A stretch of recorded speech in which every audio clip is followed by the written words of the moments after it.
తన రెండో అల్లుడి కామెంట్స్ వెనుక పవన్ కళ్యాణ్ ఉన్నారని మంత్రి అంబటి రాంబాబు ఆరోపించారు.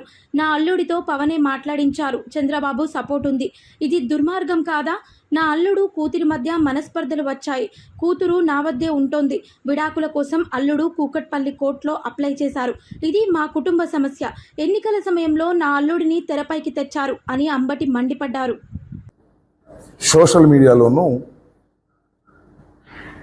మా అల్లుడు, నా రెండవ అల్లుడు గుండబోలు గౌతమ్, డాక్టర్ గుండబోలు గౌతమ్ నా మీద చేసినటువంటి వ్యాఖ్యలు వైరల్ అయ్యాయి.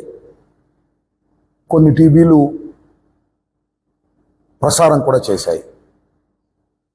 వాస్తవంగా అవి చూసిన తర్వాత నేను మాట్లాడాలని అనుకోలేదు. నన్ను చాలా టీవీ ఛానల్స్ ఫోన్ చేసి మీ మీద ఇలా సోషల్ మీడియాలోను కొన్ని టీవీల్లోనూ మీ అల్లుడుగా చెప్పబడుతున్న ఒక వ్యక్తి మీ మీద కొన్ని వ్యాఖ్యలు చేశారు, మీరేమన్నా కామెంట్ చేస్తారా, ఆయన మీ అల్లుడేనా అని అడిగారు. ఎస్, మా అల్లుడేను అని చెప్పాను. నేనేమి కామెంట్ చేయదలుచుకోలేదు, ఇది నా ఫ్యామిలీ ఇష్యూ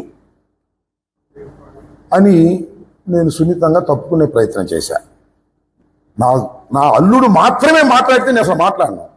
నా అల్లుడి మాటల వెనుక పవన్ కళ్యాణ్ ఉన్నాడు. పవన్ కళ్యాణే మాట్లాడించాడు. చంద్రబాబు సపోర్ట్ చేస్తున్నాడు. ఏబిఎన్, TV5 దీన్ని పదే పదే వేస్తున్నారు. ఇది దుర్మార్గం కాదా అని అడుగుతా ఉన్నా. ఒక ఫ్యామిలీ ఇష్యూని ఇంతగా తీసుకొచ్చి రాజకీయ లబ్ధి పొందాలని అనుకోవడాన్ని ఏమనాలి? అది నా ఆవేదన.